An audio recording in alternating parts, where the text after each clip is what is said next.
박근혜 전 대통령이 출당됐습니다. 박 전 대통령은 탄핵됐고 법적 단죄도 피할 길이 없으며 재기 가능성 역시 없죠. 그런데 김영삼, 김대중 노무현의 경우처럼 현직 대통령으로서 정권 말 자신의 당을 떠나야 했던 경우에도 새로운 정치적 모멘텀을 만들지 못했었는데 이렇게 정치적으로 완전히 사망한 전직의 출당만으로 보수 진영의 쇄신에 어떤 전기가 마련될 리가 없습니다. 그럼에도 박 전 대통령 출당으로 바른정당 통합파가 명분을 얻었다 하는 식의 보도가 이어집니다. 명분이 되긴 뭐가 됩니까? 합쳐야 지방선거도 해볼 수 있고 정부 여당에 맞서 존재감도 보여줄 수 있으니까 아무것도 아닌 박근혜 탈당을 대단한 사건이라도 되느냐 하는 거 아닙니까? 친박 청산하고 보수가 재탄생하겠다던 거창했던 선언에 턱없이 모자란데도 명분이 된다고 언론이 같이 퉁쳐주니까, 정치의 연출에 언론이 같이 장단을 맞춰주니까 얼마나 정치하기 쉽습니까? 그렇게라도 해야 하는 보수의 절박한 사정은 이해간다. 하지만 명분은 안 된다. 최소한 이 정도로도 보도해야 하는 거 아닌가요? 우리 정치가 후진 게 과연 정치만의 책임인가? 아니다. 김원준 생각이었습니다. 보셨어요? TV가 없어서요, 집에. 블랙하우스. 너무하네. 네, 오늘 네. 인터넷으로 찾아보겠습니다. 네, 같이 보는데 그것도 안 보고 말이죠. 네, TV를 사주십시오. 이게 이제 HD로 보면 비주얼 충격이 대단해요. 지상파에 나올 수 없는 얼굴이 나옵니다. 네. 본인 스스로 그렇게 말씀하시니까 좀. 저도 충격받았어요. 네. 이거 화면 자체가 불법 아닌가? 이런 느낌이 듭니다. 예. 그 얘기는 나중에 하기로 하고. 네. 홍준표 대표가 이제 박 전 대통령 출당하고 사실은 서청원, 최경환 나가라고 하고, 이게 사실 코미디 같은 일이에요. 왜냐하면 불과 6개월 전에 우리 당에 친박 없다고 하면서 서청원 의원을 복당시킨 게 다른 사람도 아니고 홍준표 대표 자신입니다. 예. 잠깐 들어보시겠습니다. 모두 용서하고 하나가 돼서 대선 치르기 위해서 우리 이제 친박들 우리 당권 정지하고 이래 된 거 다 용서합시다. 그 중에서 당원권 정지된 분들 그리고 그 서청원 그다음에 최경환 윤상의 다 용서하는 게 맞겠죠? 자, 했을 때 했을 건데요. 당의 친박이 없습니다. 없습니다. 이제는 소위 양아치 같은 친박이라고 내가 극히 일부라고 했는데 당의 당원 당규 절차에 의하지 않고 청산한다. 친박은 없다고. 예, 이분들 고해야 한다고 하는 당사자였어요. 바로. 어쨌든 정치가 이렇게 뻔뻔합니다. 이런 면에서. 네, 근데 또 그저께는요, 자신의 페이스북에다가 바퀴벌레라고 다시 또 친박 세력에 대해서 표현했습니다. 그러니까요, 좀 명분이 된다라고, 명분을 얻었다고, 바른정당과 합치는 데 대해서. 이렇게 보도하면 안 되죠. 예. 하지만, 절박하기는 하죠. 보수 정당의 지금 사정이. 그래서 이해는 가는데 명분은 안 된다. 최소한 이 정도 스탠스는 언론에 취해야 된다고 저는 보는데. 자, 오늘 뉴스 짚어볼까요? 네, 박근혜 전 대통령 관련된 국정원 특활비, 그러니까 특수활동비 관련해서요, 계속해서 보도가 많이 나오고 있습니다. 어제 SBS 같은 경우에는 박근혜 전 대통령이 변호사 수임료를 현금으로 지급했다라는 보도를 했는데요. 4억 원가량이 들었는데 전부 5만 원권으로 줬다라고 합니다. 탄핵 심판 때는 10명 정도였는데 이들한테 500만 원을 5만 원권으로 줬고요. 또 검찰 수사와 형사재판이 시작되면서는 한 사람당 많게는 1억 원 가까이를 모두 현금으로 줬다라고 합니다. 이게 이제 뭐 특활비냐 아니냐, 국정원에서 준. 예. 지금 여러 가지 이제 가능성들이 나오는데 우선 박근혜 전 대통령 통장이 있어요. 개인 통장이. 대략 뭐 10억 정도. 네, 그렇죠. 대통령 재임 기간 동안 급여가 들어갔던 10억 정도 있다고 하는데 그중에 4억이 빠졌는지를 일단 우선 체크해 보면 거기서 안 빠졌다면 국정원 돈이거나 그죠?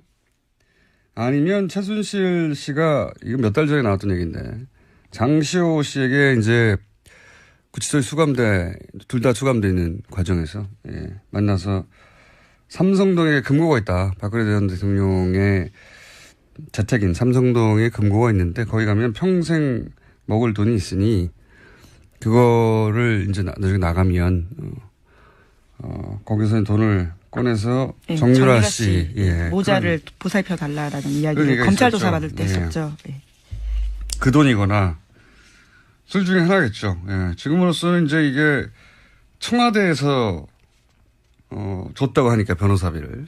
네, 우선은 청와대 관계자가 변호인들에게 직접 돈을 줬다라는 증언이 나오고 있기 때문에요. 돈의 출처에 대해서 계속해서 검찰이 조사하고 있는 중입니다. 그러니까 청와대 직원이 나섰다는 점에서는 청와대에 있던 금고, 그러니까 국정원 돈 특활비 거기서 나온 게 아니겠는가 하는 가능성을 아마도 검찰도 따지고 있는 것 같아요. 이게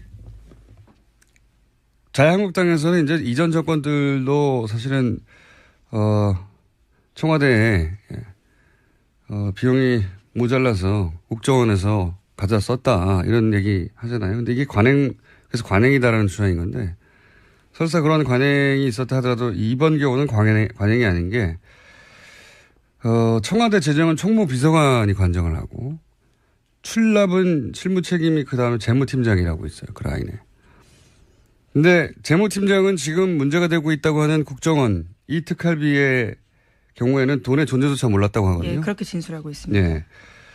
이게 만약에 관행으로 갖다 썼다면 그러니까 직원들 뭐 명절 떡값이나 경력금 등등 그런 식으로 청와대 운영에 쓰였으면 당연히 입출금을 알아야 되죠. 재무팀장이. 근데 재무팀장은 입출금을 하지도 않았던 정도가 아니라 그런 돈이 있는지조차 몰랐다고 그러는 거거든요. 그리고 그러니까 3인방과 대통령 정도만 존재를 알았기 때문에 그리고 그들끼리 나눠 썼다는 거 아닙니까? 3인방도 명절이면 뭐 3천만 원씩 받았다고 하는 진술도 나오고 청와대 운영과 무관한 거예요. 그 특활비가 관행이었다 하고 그 주장하고도 안 맞는 성격의 돈이었던 거죠.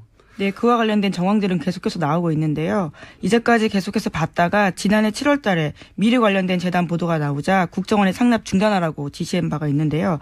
또 그런데 2달 있다가는 다시 안봉근 비서관이 국정원에 연락을 해서 대통령이 돈이 부족하다고 한다. 대통령이 돈이 필요하니 돈을 보내라.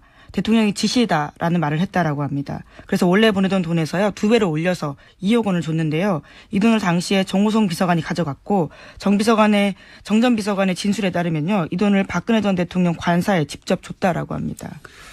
그러니까 이 돈은 3인방과 박근혜 전 대통령만 정확하게 알고 있었던 돈이고 그리고 3인방에는 명절에 3천만 원씩 줬다는 거고 3인방에 걔만 준 돈이 합쳐서 몇 억 된다는 것이고, 전체 중에. 자기들끼리 해먹은 돈인 겁니다, 이건. 네, 재임 기간에 그래서 강남의 아파트들을 다 샀다라는 보도도 나왔습니다. 그게 이 돈인지는 명확하게 지금 밝혀져 있는 상태는 아니지만, 자기들끼리 해먹은 돈은 확실한 거고요.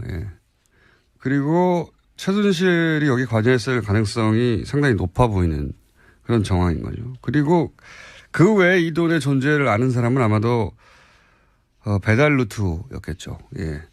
대통령 관사에 갖다 주면 대통령이 그걸 들고 나갔을 리는 없지 않습니까? 누군가 전달해서 줬을 것이고 배달의 후보군으로는 또 몇 사람이 있어요. 이영선 전 경호관, 항상 가까이 있었던 윤전추 행정관. 이 두 사람은 특히 최순실과 연결고리이기도 하죠. 네, 직접 소개한 사람입니다. 최순실 씨가 추천해서요. 그 비서 3인방 중에는 정호성 전 비서관도 전 물망에 올라야 된다라고 생각이 드는 것이 최순실 씨와 지속적으로 통화하고 그러니까 라인 선상에 있었던 몇 명 없어요. 이영선, 윤전추, 정호성 직접 라인 선상에 있었던 사람은 이 후보군이 배달 루트 안에 들어가는 것 같고 그것보다 더 많은 사람에게 알렸을 리는 전혀 없다고 봅니다. 특히 이영선 전 경호관 같은 경우에는 대포폰을 70여 대 만들었다고 그렇게 보도가 있었죠. 생각해 보시면 휴대폰을 한 대 사서 개설을 하고 요금을 내요. 그럼 대당 아무리 못해도 50만 원. 그게 후진폰을 샀을 리도 없잖아요. 일부러. 그럼 50만 원도 적게 잡은 거긴 하지만 50만 원만 해도 3,500만 원입니다. 이걸 쓰면 비용이 나가죠. 당연히 기본 요금만 해도. 기본 요금을 했을 리도 없을 것 같은데. 그러면 적어도 비용과 그러니까 휴대폰을 사는 비용, 개통하는 비용, 사용료 한 5천만 원 정도는 좋게 잡아야 됩니다. 적어도 그것만 해도 5천만 원을 자기 돈을 썼을 리 있습니까? 이영선 경호관이 아마도 그 돈에 썼을 거고요. 그리고 최순실 씨가 대포폰 중에 일부러 사용했다는 보도도 분명히 있었죠. 최순실 씨가 적어도 대포폰 관련해서라도 그 돈을 일부러 사용한 거는 거의 분명해 보이는데 그 사이에 심부름꾼들 찾는 게 이 사안의 핵심인 것 같습니다. 자, 이 정도면 분명히 개인적으로 쓴 돈이거든요. 여기에 대해서 박근혜 전 대통령이 한 얘기도 있습니다. 최근 지적된 특수활동비의 개인적 사용이라든가 사회 지도층의 부패 불감증이 우리 사회에 만연해 있다는 것을 여실히 보여준 사례입니다. 이런 묻지마 예산, 눈먼 돈 관행이 반드시 근절되도록 본인의 사건에 대해서 본인이 논평하는 것 같지 않습니까? 예, 그래서 인터넷에 박적박이라고요. 박근혜 전 대통령의 적은 박근혜다 이런 이야기가 있습니다. 보니까 예. 관련된 사안들에 정확하게 해당되는 멘트를 참 많이 그렇죠. 과거에 했습니다. 자, 이 특활비 관련된 뉴스가 굉장히 많이 나와서 한 번에 묶어서 지금 네, 정리를 그래서 해서. 이영선 경호관 같은 경우에는 검찰이 나오라고 출석을 요구했는데요. 지금 거부하고 있는 중이라고 합니다. 강제 구인하겠죠. 네. 아마도. 네, 이재만 전 비서관 같은 경우에는 이영선 전 행정관한테 돈 줬다라는 취지의 진술도 했다고 하거든요. 그렇기 때문에 나와서 반드시 이야기를 해야 될 것으로 보입니다. 그러니까요. 이 소위 이제 휴대폰을 닦아줬던 처음에 우리가 잊지 못하는 장면. 그렇죠. 최순실 씨에게 휴대폰을 몸으로 닦아서 건네준. 공손하게 건네준. 예, 이영선 행정관이 사실상 최순실의 수행을 했고 비선 의료진들의 출입, 기치료 아줌마의 출입 등등을 담당했던 소위 이제 박근혜 전 대통령의 비밀에 가장 가까이 있었던 그리고 최순실 씨와 가장 가까이 있었던 중간 인물로 배달 루트일 가능성이 상당히 있죠. 예. 그러니까 안 오는 거겠죠? 네, 여전히 지금 구치소에 있는데요. 1심에서 유죄받고 징역 1년 나왔는데 법정 구속 중입니다. 그렇기 때문에 구인할 수 있는 상황이기 때문에요. 구인이 가능합니다. 박근혜 전 대통령의 경우에야 여러 가지 부담감 때문에 강제 구인은 못하겠지만 이 경우는 강제 구인하겠죠. 당연히. 자, 여기까지가 주말 내내 나왔던 국정원 특활비 관련된 뉴스 몇 가지 묶어서 얘기한 거고요. 다음 뉴스는요? 네, 다스와 관련된 소식도 있습니다. 2009년에 이명박 전 대통령이 본인 소유의 빌딩인 영포빌딩을요, 자신이 만든 청계재단으로 넘겼습니다. 그런데 이 재단의 건물 입주사 가운데 유일하게 월세를 안 내는 회사가 있거든요. 거기가 바로 다스의 자회사인 홍은 플래닝이라는 곳입니다. 어제 JTBC가 보도했습니다. 청계재단은 이명박 전 대통령과 상관없는 사실은 기부했으니까요. 예. 목적 사업에만 돈을 쓸 수 있는 재단인데, 그 재단이 이제 본인 이명박 전 대통령은 누구하고도 자기하고 상관없다고 하는 다스의 자회사를 거기에 들여서 지금 10년 가까이 무료로 건물을 쓰게 하고 있다. 네, 강남의 핵심적인 자리인데요. 거기서도 월세를 전혀 받지 않았다라고 합니다. 특수관계가 자꾸 드러나는 거죠. 예. 자, 그런 보도들이 있고요. 또 다른 뉴스는 뭐가 있습니까? 예, 또 이 빌딩과 관련된 뉴스가 하나 더 있는데요. 2008년에 BBK 특검 검사팀 중에서 한 명인 특검보가 이 사무실에 특검이 해산한 지 2달 만에 들어가 있다라는 보도도 있습니다. 네, 자신이 특검했던 대상이 소유하고 있는 건물에 들어가서 사무실을 차렸다는 거 아니겠습니까? 예. 이건 바로 진짜 거의 직후더라고요. 이러면 안 되는 거죠. 그러니까 특검과 이명박 전 대통령과 특별한 관계가 아니었나 의심하게 하는 이런 뉴스가 이제 10년 만에 나오는군요. 10년 전 일인데. 다음 뉴스는요? 네, 또 이명박 정부 청와대가 전용 회선을 깔아놓고 노무현 정부의 대통령 기록물을 수시로 열람했다라는 보도가 있습니다. 특히 2007년 남북 정상회담과 관련해서 NLL 포기 발언으로 한창 논란이었었는데 그때 회담 자료를 들여다봤다라는 겁니다. 그 당시만 하더라도요 27차례 열람했다라고 하거든요. 그때가 새누리당에서 한참 문재인 야당 대선 후보를 공격할 때였는데 그와 관련된 주장들을 새누리당에서 계속해서 했었습니다. 그래서 정보의 출처가 청와대가 아니냐라는 의혹이 제기됐는데 그때 아주 많이 본 거죠. 노무현 정부 시절 대통령 기록물을 원격으로 열람한 게 그렇게 해서 총 3,000 몇백 번 정도. 네, 3,800여 번 된다고 합니다. 된다고 하니까 이명박 정부에서는 사실 노무현 생전에는 물론 사후에도 철저히 정치적으로 파멸시켜야 된다. 그래야 보수 정권이 영구 집권이 가능하다. 뭐 그런 식의 꿈을 꿨던 것 같아요. 그래서 3,800번이면 이게 1년으로 따지면 하루 10번씩 본 것이고, 예. 5년으로 따져도 몇 번입니까? 이틀에 한 번씩 본 겁니까? 엄청나게 본 거죠. 예, 매번 뭐 없나 싶어서 뒤져보고, 예, 그걸 건수를 잡아서, 그리고 이제 지금 보수정당에서는 정치 보복이라고 하는데, 정치 보복이 말이 안 되는 것이, 노무현 전 대통령은 이명박 후보 시절부터 정치적 탄압을 하거나 뭐 보복당한 일을 한 게 없어요. 그냥 자기들이 그렇게 한 거지. 보복이란 논리적인 성립이 안 됩니다. 예. 자. 물론 국가기록원 쪽에서는 규정대로 열람했다라고는 하지만요. 외부에서 이렇게 열람하는 게 부적절하다는 이야기 나오고 있다고 합니다. 그렇게 둘 거면 대통령 기록물 따로 관리할 이유가 뭐가 있습니까? 그냥 원격으로 다 하는데 갖다 놓고 하지. 어쨌든 뭐 문재인 정부 들어서는 이렇게 안 하고 있다고 하고요. 그렇게 안 하는 게 맞는 거죠. 대통령 기록물을 자기가 전문가하고 따로 얘기해 보기로 하고요. 예, 요 사안은. 어쨌든 그렇게 열람했다고 합니다. 자, 뉴스. 시간이 벌써 다 돼가네요. 예, 하나, 둘 정도 제목 읽고. 네, 오늘 바른정당의 김무성 의원 등 9명이요. 집단으로 탈당 선언을 하게 됩니다. 그럼으로써 바른정당이 만들어진 지 9개월여 만에요. 원내교섭단체 지위를 잃을 것으로 보입니다. 이게 뭐 오랫동안 오갔던 이야기라, 예. 결국 숫자가 몇 명이고 언제냐가 이제 관심 대상이었는데, 대략 9명 정도? 네, 그렇습니다. 그리고 이제 내일인가요? 이렇게 되면? 예. 네, 내일 복귀할 예정이라고 하는데요. 네. 복귀가 맞죠.